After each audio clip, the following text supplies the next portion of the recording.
Hello friends, welcome once again to my channel शिक्षा सारथी. We were doing the DC course 1. We were studying DC course 1 हम लोग पढ़ रहे थे, जिसमें कि हम लोगों ने यूनिट ब्लॉक 1 जो था introduction to child care and development, उसके हम लोगों ने यूनिट 1, यूनिट 2, यूनिट 3 को कंप्लीट कर दिया था. यूनिट 4 भी हमने स्टार्ट कर दिया. यूनिट 4 का पार्ट 1 मैंने अपलोड कर दिया है, जो आप देख रहे हैं.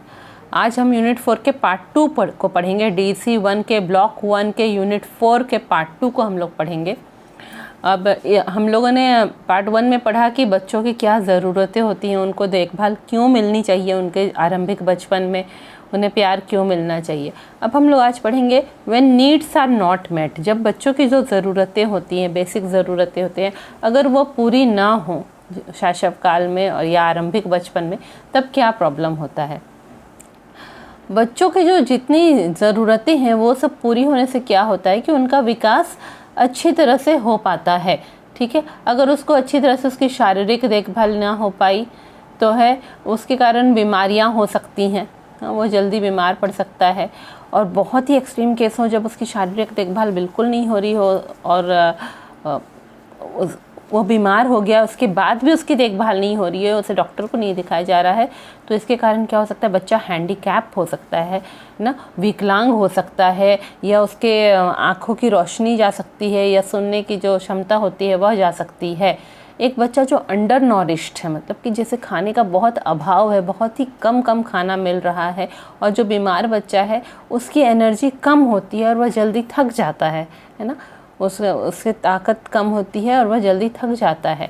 और फिर जब वह थक जाता है तो वो अपने आसपास के वातावरण में कुछ भी रुचि नहीं दिखाता है ना, उसे रुचि नहीं रहती है और वह जल्दी चिढ़ जाता है ना, वो जल्दी चिढ़ जाता है. अब अगर वह बार बार चिढ़ता रहेगा, परेशान रहेगा, तो क्या होता है, उसके विकास की प्रक्रिया में वह बाधा बनेगा. ठीक है, इसी तरह बच्चे को जब वह अवसर नहीं मिलता है कि वह खोज कर सके, हैं दुनिया को एक्सप्लोर कर सके, अपने घर के वातावरण में इधर उधर घूम के खोज कर सके, बाहर अपने पड़ोस के वातावरण में, और उसके साथ ही साथ उसे कोई बहुत ही प्यार करने, देखभाल करने वाला उसको प्यार ना करे. ठीक है, बस उसकी ज़रूरतें पूरी करते पर उसको प्यार ना करे, तो इसके कारण भी विकास में बाधाएं आएंगी. आपने पढ़ा है कि बच्चा जो है वो शुरू के कुछ महीनों में क्या होता है, वह अपने देखभाल करने वाले के साथ क्या होता है, एक भावनात्मक संबंध बनाता है. हमने ये पढ़ा है कि बच्चा जो है वह अपने शुरू के कुछ महीनों में जो उसका देखभाल करने वाला होता है, उसके साथ वह एक भावनात्मक संबंध बनाता है. ठीक है, और अगर वह एक संबंध नहीं बना पा रहा है, उसके साथ भावनात्मक संबंध, वो भी ये कारण है कि जो उसका देखभाल कर रहा है वो उसे प्यार नहीं दे रहा है, उसके साथ वह अगर भावनात्मक संबंध नहीं बना पा रहा है, तब बच्चे का जो सामाजिक विकास है उस पर असर पड़ता है.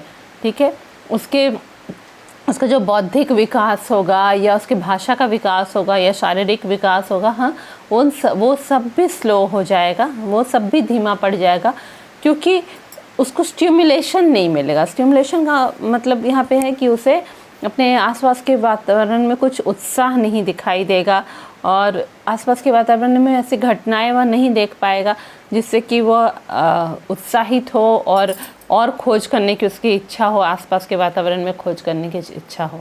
ठीक है, तो जब बच्चा जो है वह विकास की प्रक्रिया में पीछे रह जाता है, तब उसका जो है आत्मविश्वास भी कम जाता है और वह कोई नया कदम उठाने से डरता है. ठीक है, बच्चों की जो ज़रूरतें हैं वो इंटर रिलेटेड है. एक ज़रूरत दूसरे ज़रूरत से लिंक्ड है, और उनकी ज़रूरतों को लगातार पूरा करना चाहिए, हर समय, और लगातार पूरा करना चाहिए. ठीक है, अगर जो उसकी देखभाल करने वाला है उससे अगर उसे प्यार नहीं मिल रहा है, अच्छा लालन पालन नहीं मिल रहा है, तो लगातार बच्चे का विकास जो है वो स्लो धीमा होता जाएगा. चाहे कि आप कितने भी उसको खाना दे, ठीक है, या कितना भी उसको उत्साहित करने वाला वातावरण मिले, तो भी जो है अगर उसको प्यार नहीं मिल रहा है, वह इमोशनल बॉन्ड नहीं बना पा रहा है अपने देखभाल करने वाले के साथ, तो जो है उसकी विकास की प्रक्रिया धीमी पड़ती ही जाएगी. ठीक है, ज़्यादातर जो ये ज़रूरतें होती हैं बच्चों की, वह कौन पूरा करता है, उसका जो परिवार है वो पूरा करता है, या सबसे ज़्यादा उसकी माता पूरा करती है. ठीक है, एक नॉर्मल कोर्स हो, जब नॉर्मल समय हो, तो हम लोग देखते हैं कि हाँ, बच्चे को जितने डेवलपमेंट विकास की ज़रूरत है, विकास के लिए जिन चीज़ों की ज़रूरत है, वो सब एक परिवार पूरा करता है। ठीक है, बच्चे को अगर परिवार में अफेक्शन नहीं मिले, प्यार नहीं मिले, हाँ, तो जो है मान लीजिए बच्चे को परिवार वालों से अफेक्शन नहीं मिल रहा है, प्यार नहीं मिल रहा है ना, स्वीकृति नहीं मिल रही है, पर वो फिर भी जो है किसी एक व्यक्ति से, परिवार के एक व्यक्ति के साथ ही बहुत प्यारा बंधन बना पाए, संबंध बना पाए, ठीक है, रिश्ता बना पाए, लविंग रिश्ता बना पाए, तब भी उसकी जो है विकास की प्रक्रिया रुकेगी नहीं, विकास की प्रक्रिया ठीक ठाक आगे बढ़ेगी। ठीक है, तो आप ये समझ चुके हैं अभी तक कि जो है एक बिल्कुल सही वातावरण की ज़रूरत है ताकि बच्चे का नॉर्मल विकास हो सके। ठीक है, एक सही वातावरण या ऑप्टिमल एनवायरनमेंट जो हम बोलेंगे वह क्या होगा, जिसमें कि बिल्कुल सही शारीरिक देखभाल जितनी होनी चाहिए उतनी हो रही है, बच्चे को बहुत सारे अनुभव हो रहे हैं, उसे बहुत सारे अवसर मिल रहे हैं जिससे कि वह उत्साहित हो रहा है, आगे बढ़ने की उसकी इच्छा हो रही है। ठीक है, साथ ही साथ जो देखभाल करने वाला है वो बहुत ही प्यार करने वाला होना चाहिए और बहुत अच्छे से लालन पालन करने वाला होना चाहिए। कई बच्चों को वैसा माहौल नहीं मिलता है। ठीक है, मतलब उनको किसी चीज़ की कमी रहती है, जब डिप्राइव्ड हो जाते हैं बच्चे, है ना, उनको कोई चीज़ की कमी हो जाती है। और हम लोगों ने जब इस फील्ड में पढ़ाई की है तो हम लोग देखते हैं कि वो ऐसा स्टेट होता है, ऐसा माहौल होता है जहाँ पे बच्चा हर वक्त चाहता है कि उसे मिले मिले मिले, पर जो है उसे कुछ मिल नहीं पाता है। तो ज़्यादातर ऐसा जो माहौल होगा कि बच्चा डिप्राइव्ड हो गया है, उसे नहीं मिल रहा और वह चाह रहा है लगातार कि उसे मिले, मेन कारण गरीबी होती है।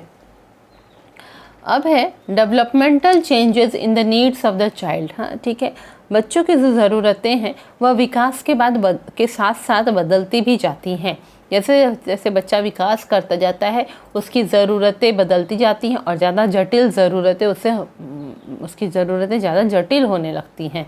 ठीक है, जब बच्चा जन्म लेता है तो उसे सिर्फ खिलाना पड़ता है, कपड़ा पहनाना पड़ता है, नहाना पड़ता है, उसको बार बार देखना पड़ता है, देखभाल करनी लगती है। जब वह 4 महीने का होता है तो वह टर्न करने लगता है ना, पलटने लगता है और ये बेड के एक कॉर्नर से दूसरे कॉर्नर तक वो चला जाता है। तो उस समय जो है माता को बहुत सावधान रहना पड़ता है, नहीं तो बच्चा गिर जाएगा।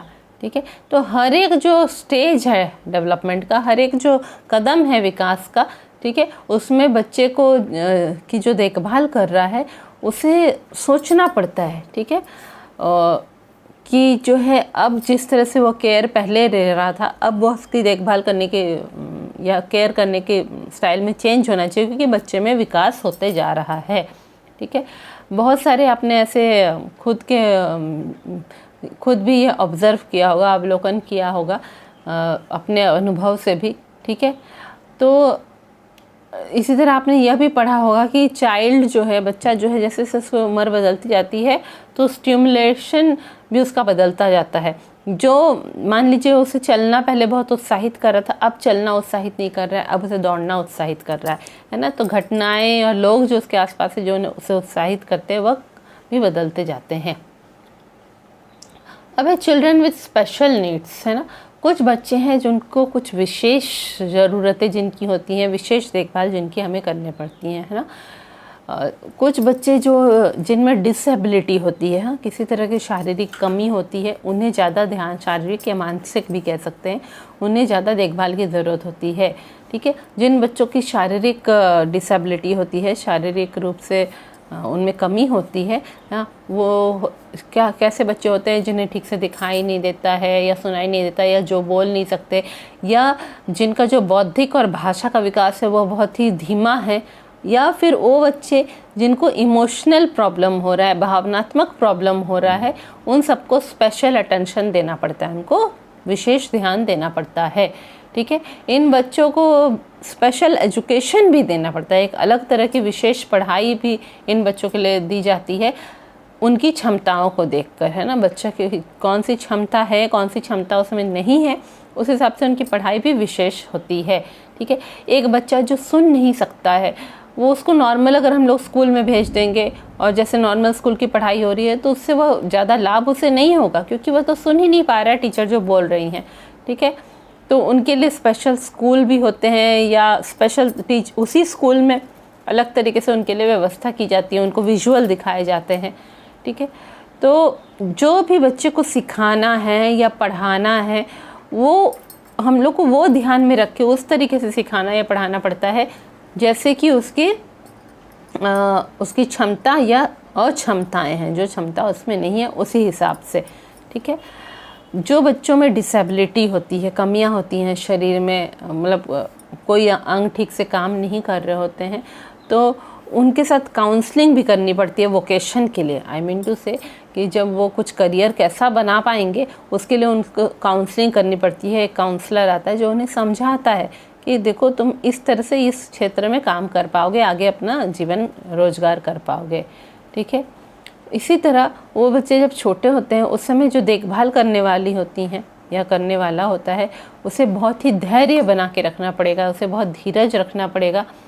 ठीक है, और साथ ही साथ उसके बार बार हेल्थ चेकअप उस बच्चे का होगा, तो उसमें उसको वो जो देखभाल करने वाला केयर गिवर जो है उसे उस बच्चे की मदद भी करनी होगी। जब भी उसे देखभाल चेकअप कराने के लिए ले जाएंगे डॉक्टर के पास, हेल्थ चेकअप जब भी होगा तो वो केयर गिवर जो है उसकी देखभाल करने वाला, उससे बच्चे की मदद भी करनी पड़ेगी। ठीक है, इसीलिए कहते हैं कि प्यार और गर्माहट और प्यार और एक अच्छा रिश्ता बनाना बच्चे के लिए बहुत ज़रूरी है, और क्योंकि वह उसके विकास के लिए बहुत ज़रूरी है। एक खासकर ऐसे बच्चों के लिए जिनको स्पेशल नीड्स है ना, जिनमें कुछ डिसेबिलिटी है, कुछ कमियां हैं, उन बच्चों को ज़्यादा ही प्यार की ज़रूरत है। बच्चा पहले से जानता है कि हाँ मैं दूसरों से अलग हूँ, वो देख रहा है दूसरे बातें कर रहे हैं, मैं बातें नहीं कर पा रहा हूँ, गूंगा बच्चा, तो वो पहले से जानता है कि मैं दूसरे से अलग हूँ। पर उसे कभी भी ये फील नहीं होना चाहिए बच्चे को कि मैं दूसरों से कम हूँ, है ना, इन्फीरियर फील नहीं होना चाहिए कि वो मेरे से सुपीरियर है, मेरे से बढ़कर है, मैं उससे कम हूँ, ऐसा नहीं फील होना चाहिए। मैं उससे अलग हूँ, यह तो बच्चा जान ही पाता है। यानी बच्चे को अपने प्रति एक सकारात्मक दृष्टिकोण होना चाहिए, एक पॉजिटिव फीलिंग होनी चाहिए अपने प्रति बच्चे को, ताकि वह जो है अपनी जो डिसेबिलिटी है उसकी बॉडी में, जो अंग काम नहीं कर रहे हैं, उस बात को वो मैनेज कर सके। ठीक है, और अपने पोटेंशियल को रियलाइज़ कर सके, मतलब वह जान सके कि बाकी उसमें क्या क्षमता है जिससे वह आगे बढ़ सकता है, अपना जीवन बना सकता है। उस चीज़ को वह पहचानना चाहिए उस बच्चे को। ठीक है, और साथ ही साथ जो कमियां हैं उसमें उसे वो कैसे मैनेज कर सके, ये सब बच्चा तभी सोच पाएगा जब उसको अपने प्रति एक सकारात्मक सोच होगी। ठीक है, और वैसा तभी होगा जब उसे हम लोग स्वीकार करेंगे और बहुत ही प्यार से उनके साथ अपना संबंध बनाएंगे, तब जाके। अब नेक्स्ट टॉपिक हम लोग पढ़ेंगे द राइट्स ऑफ चिल्ड्रन, है ना, बच्चों के अधिकार। हमारे देश में बहुत सारे ऐसे बच्चे हैं जिनकी ज़रूरतें पूरी नहीं हो पाती हैं। बहुत सारे इंडिया में ऐसे भी बच्चे हैं जो कि जन्म के कुछ ही वर्षों बाद जिनकी मृत्यु भी हो जाती है, यानी कि जीवित रहना भी कंफर्म नहीं रहता है उन बच्चों के लिए।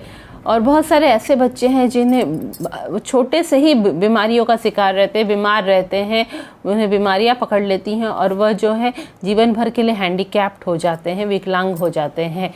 ठीक है, इनके कारण क्या हो सकते हैं कि बच्चे को खाना कम मिल रहा है, सही खाना नहीं मिल रहा है, लिविंग एनवायरनमेंट जो है, आसपास के रहने का जो वातावरण है वो ठीक नहीं मिल रहा है, वो कंजेस्टेड घर में, अंधेरे घर में वह रह रहा है, जिससे बीमारियां हो रही हैं। साथ ही साथ जो है पैसे की भी कमी है, जिससे कि बच्चे को अगर वह बीमार पड़ रहा है तो उसे डॉक्टर के पास नहीं ले जा पा रहे हैं पेरेंट्स, उसे हेल्थ फैसिलिटी नहीं दे पा रहे हैं, तो वो सब पैसे की कमी से भी हो रहा है। बहुत सारे बच्चे अपने आप को बहुत डिस्ट्रेसिंग सिचुएशन में पाते हैं, बहुत ही बुरे हालात में पाते हैं, जैसे कि बच्चे जो हैं अनाथ हो गए हैं या अपने माता पिता से बिछड़ गए हैं, हाँ, या जिनको उनके माता पिता ने बाहर छोड़ दिया है ना, बाहर ही छोड़ दिया, उनको घर से बाहर कर दिया है, या फिर जो बच्चे घर में तो रह रहे हैं पर उनकी देखभाल करने वाले उनको नेग्लेक्ट कर रहे हैं, उन पर बिल्कुल भी ध्यान नहीं दे रहे हैं।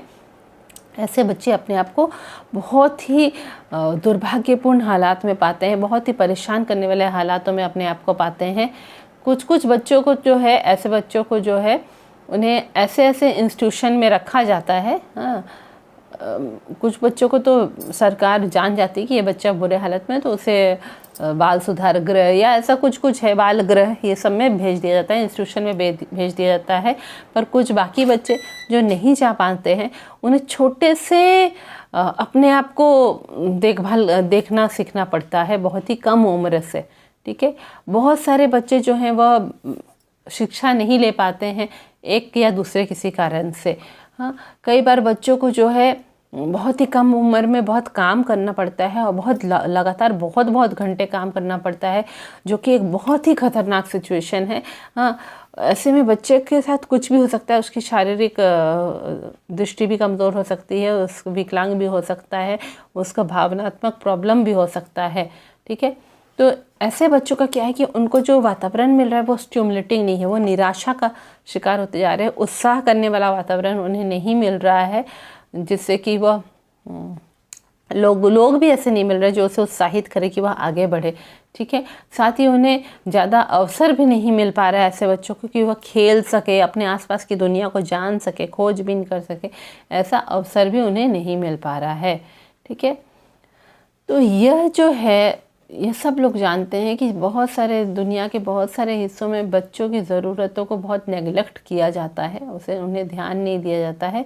इसीलिए जो है कुछ स्टेप्स उठाए जा रहे हैं इस सिचुएशन को संभालने के लिए।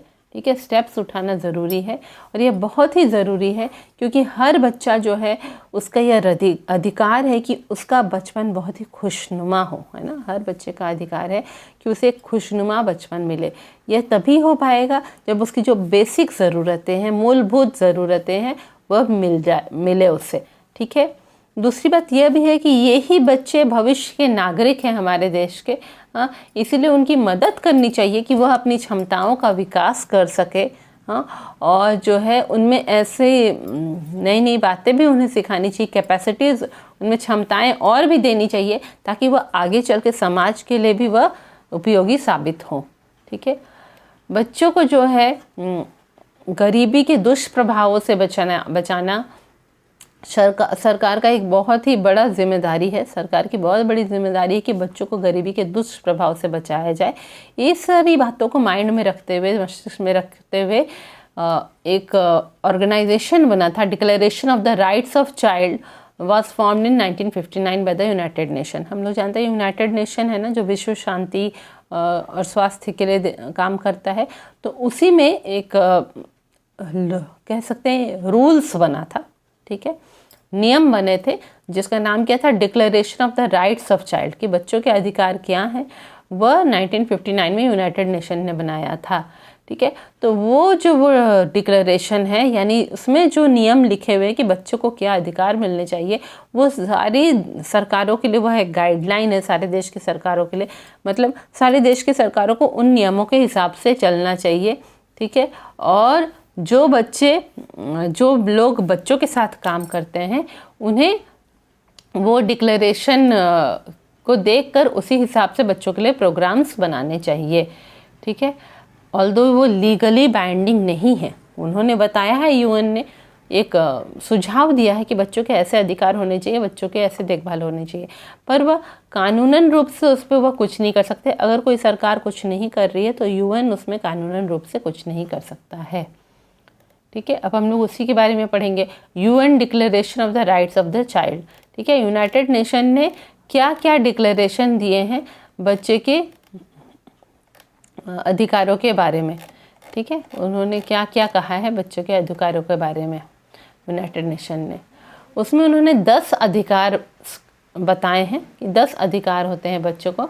गवर्नमेंट ऑफ इंडिया ने उस डिक्लेरेशन को मान लिया है, स्वीकार कर लिया है, और वह उनको मानने को भी तैयार है। ठीक है, उसमें हम लोग पढ़ते हैं उन डिक्लेरेशन के बारे में। सबसे पहला है राइट टू इक्वालिटी। ठीक है, सारे बच्चे इक्वल हैं। ठीक है, और उन सबको यह अधिकार है, बिना किसी अन्याय के, बिना किसी शोषण के, उन सबको अधिकार है। ठीक है, वो सारे बच्चों का ये अधिकार है, वह समान है, चाहे वो किसी भी रंग रूप के हों, किसी भी सेक्स के हों, किसी भी भाषा के हों, किसी भी धर्म के हों, किसी भी पॉलिटिकल सोच के हों, राजनीतिक सोच के हों। हाँ, किसी भी देश के हों, किसी भी समाज के हों, कैसा भी उनका जन्म का स्टेटस है, हाँ, उसके बारे में या उसके परिवार का जन्म का स्टेटस कैसा भी है, फिर भी हर बच्चे को अधिकार है समानता का, ठीक है, राइट टू इक्वालिटी। जो दूसरे बच्चे को मिला है वो पहले बच्चे को भी मिलना चाहिए, ठीक है, समान अधिकार मिलने चाहिए। सेकंड है right to special protection.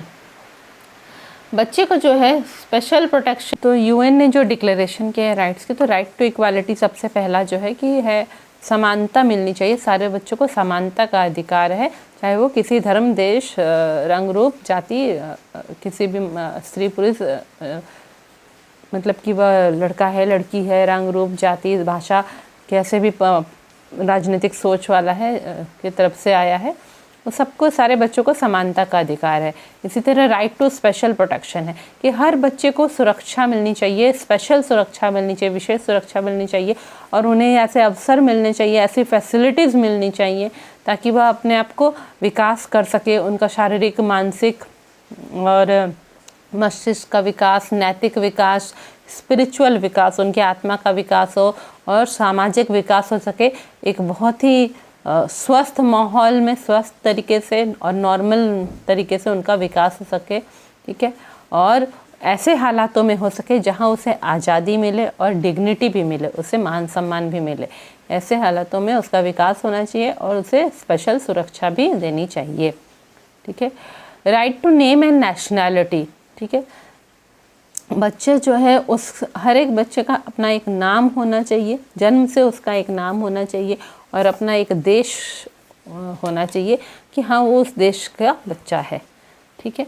Right to health, educate, nutrition, housing and medical facilities, ठीक है, इसमें क्या है कि बच्चे को विशेष देखभाल करनी चाहिए और उन्हें सुरक्षा देनी चाहिए, हर बच्चे को और उनकी माता को, कब, बच्चे के जन्म के पहले और बच्चे के जन्म के बाद भी माता और बच्चे की देखभाल करनी चाहिए, उन्हें अच्छे स्वास्थ्य की फैसिलिटी मिलनी चाहिए, अच्छा पोषक खाना दोनों को मिलना चाहिए और उन्हें रहने के लिए और जो है हॉस्पिटल की फैसिलिटीज़ उनको मिलनी चाहिए, जिससे कि उनका ये सब चीज़ों का उनको अधिकार है, बच्चे और माता दोनों को मिलना चाहिए।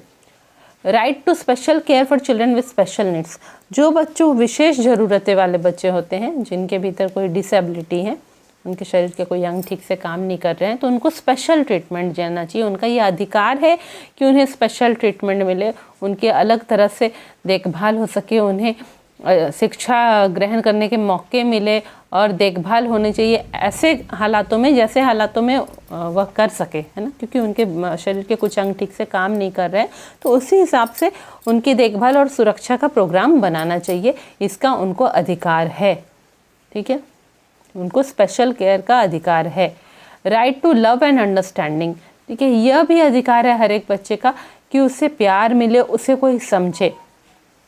बच्चा जो है जहाँ भी संभव हो अपने, ज़्यादातर अपने ये अधिकार उसे मिलना चाहिए कि वह अपने माता पिता के ही देखभाल में वह बड़ा हो सके, और उसको चाहे माता पिता हो कि जो भी हो, उसको एक ऐसा एटमॉस्फेयर मिलना चाहिए, ऐसा वातावरण मिलना चाहिए जिसमें प्यार हो और उसे सुरक्षा की फीलिंग हो, सुरक्षित होने की फीलिंग हो, ठीक है।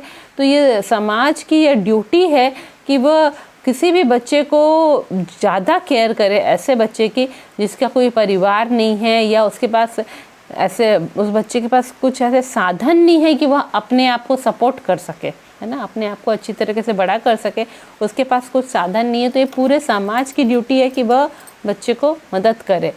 तो ये है right to love and understanding, कि लव एंड अंडरस्टैंडिंग कि हर बच्चे को प्यार का अधिकार है और उसे कोई समझे, उसकी ज़रूरतों को समझे, इसका हर बच्चे को अधिकार है।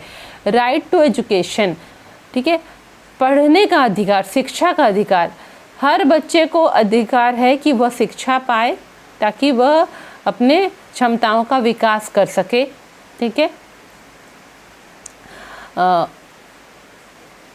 और जो है हर एक बच्चे को शिक्षा का अधिकार है ताकि वह अपनी क्षमताओं का विकास कर सके, वह खुद निर्णय ले सके और उसके भीतर जिम्मेदारी की भावना आ सके, हाँ, और बच्चे को इस तरीके से हम लोग पढ़ा लिखा के चेंज करें कि वह इस समाज के लिए एक उपयोगी मेंबर साबित हो, ठीक है। इसलिए बच्चे को, हर बच्चे को शिक्षा का अधिकार है, उसे पूरे अवसर मिलने चाहिए पढ़ने के लिए, खेलने के लिए, खेलकूद के लिए, हंसी मजाक खुशी करने के लिए, ये सारे के अवसर उसे मिलने चाहिए। Right to be the first to receive protection and relief in times of danger and calamity, ठीक है। जब भी कोई खतरे वाले हालात हों, हाँ, या कोई मान लीजिए आंधी तूफान आ रहा हो, सुनामी आ रहा हो, अर्थक्वेक आ रहा हो, इस तरह के कोई बड़े बड़े डिज़ास्टर हो रहे हों, बड़ी बड़ी घटनाएं हो रहे हों, तो सबसे पहला अधिकार बच्चों का होना चाहिए जिन्हें सुरक्षा देनी चाहिए, ठीक है। सुरक्षा देनी चाहिए और रिलीफ भी। अगर उस एरिया में जहाँ वो बच्चा रह रहा है वहाँ पूरा बाढ़ ग्रसित एरिया हो गया, बच्चों को खाने पीने का कमी हो गई है, पानी की कमी हो गई, तो पहले सबसे पहले बच्चे को पानी, खाने पीना चीज़ देना चाहिए, उसके बाद बड़ों का नंबर आता है। Right to be protected from all forms of neglect, cruelty and exploitation. किसी भी प्रकार का नेग्लेक्ट हो, मतलब बच्चे पे बिल्कुल भी ध्यान नहीं दिया जाने लगे, यह नहीं होना चाहिए। बच्चे के साथ कुछ भी क्रूर व्यवहार नहीं होना चाहिए और शोषण नहीं होना चाहिए। इन सब से बचने का पूरा अधिकार है बच्चों का। इन बच्चों को यह अधिकार है कि उन्हें बचाया जाए यह सभी चीज़ों से, ठीक है। उनके प्रति असावधानी कोई कर रहा है, उनके साथ क्रूर व्यवहार कर रहा है या शोषण कर रहा है, ठीक है। एक सर्टन उम्र के पहले उन्हें रोजगार में नहीं ज्वाइन कराना है, उन्हें ज़बरदस्ती काम नहीं कराना चाहिए एक पर्टिकुलर एज के पहले। और किसी भी केस में बच्चे को ऐसे काम धंधों में नहीं लगाना चाहिए जहाँ पे कि वो काम धंधा जो है वह बच्चों के शारीरिक, मानसिक या नैतिक विकास के साथ बाधा करे या उनकी शिक्षा में बाधा बने। जैसे बहुत सारी जगहों पे होता है ना, बच्चे को पूरा 12-13 घंटे जो है फैक्ट्रियों में काम कराते हैं छोटे छोटे बच्चों को। बच्चा ना पढ़ पाता है ना उसका शारीरिक विकास हो पाता है, तो यह गलत है। अधिकार है बच्चे का कि वो इस तरह की क्रूरता से, शोषण से बचे, यह हर बच्चे का अधिकार है। Right to be protected from practices which may foster racial, religious और अदर फॉर्म्स ऑफ डिस्क्रिमिनेशन, ठीक है। बच्चे का यह अधिकार है कि उसे जो है बचाया जाए इस तरह के कामों से, है ना, इस तरह के कार्यों से बचाया जाए जिससे कि उसके प्रति अन्याय हो रहा हो, चाहे वह उसके रंग रूप को लेके उसके प्रति अन्याय हो रहा है कि वो किसी धर्म का इसलिए अन्याय हो रहा है, या किसी प्रकार से भी उसके प्रति अगर अन्याय हो रहा है तो उससे बचने का उसको पूरा अधिकार है कि सरकार उसे बचाए, ठीक है। बच्चे को ऐसे वातावरण में बड़ा करना चाहिए जिसमें कि समझदारी आए, लोग उसे समझे, वह लोगों को समझे, और उसे यह भी सिखाना चाहिए कि वह दूसरे आसपास के लोगों को के अलग धर्म को या अलग बिहेवियर को वह टॉलरेट कर सके, सह सके, है ना। जैसे हमारे कंट्री में क्या कहता है कि अलग अलग धर्म के लोग हैं वो एक दूसरे को स्वीकार कर लेते हैं, वो हर कोई अपने अपने धर्म को आगे बढ़ाता है। इस तरह बच्चे को भी ऐसे ही एटमॉस्फेयर में बड़ा करना है जहाँ बच्चा जो है वो किसी भी धर्म का हो और लोग सहे वह अलग धर्म का है या अलग जाति का किसी का भी है, और वह यह सीखे कि अपने आसपास शांति बनाए रखनी चाहिए और लोगों से दोस्ती रखनी चाहिए। तो ऐसे कोई भी काम जो बच्चे के प्रति अन्याय साबित हो रहे हों, क्योंकि वह एक विशेष रंग रूप, विशेष जाति या विशेष धर्म का है, वो सब नहीं होना चाहिए। बच्चे को यह अधिकार है कि वह अपने आप को ये सबसे बचाए, ठीक है। अब है कि इसके कारण जो है हमारे देश में बहुत सारे काम किए जा रहे हैं ताकि बच्चों की ये सारी ज़रूरतें पूरी हो सके, ठीक है। नहीं, अब हम लोग जो है जल्दी ही नए वीडियो में मिलेंगे। ये डीईसी के यूनिट 4 का सेकंड पार्ट था, जल्दी हम लोग थर्ड पार्ट में मिलेंगे जिसमें हम लोग पढ़ेंगे directive principle of the Indian constitution कि भारत के संविधान के द्वारा क्या क्या ऐसे रूल बनाए हुए हैं जो कि बच्चे की सुरक्षा के लिए क्या क्या रूल बनाए हुए हैं, ठीक है। जल्दी हम नए वीडियो में मिलते हैं। मेरे चैनल को सब्सक्राइब करना बिल्कुल ना भूलें। Thank you.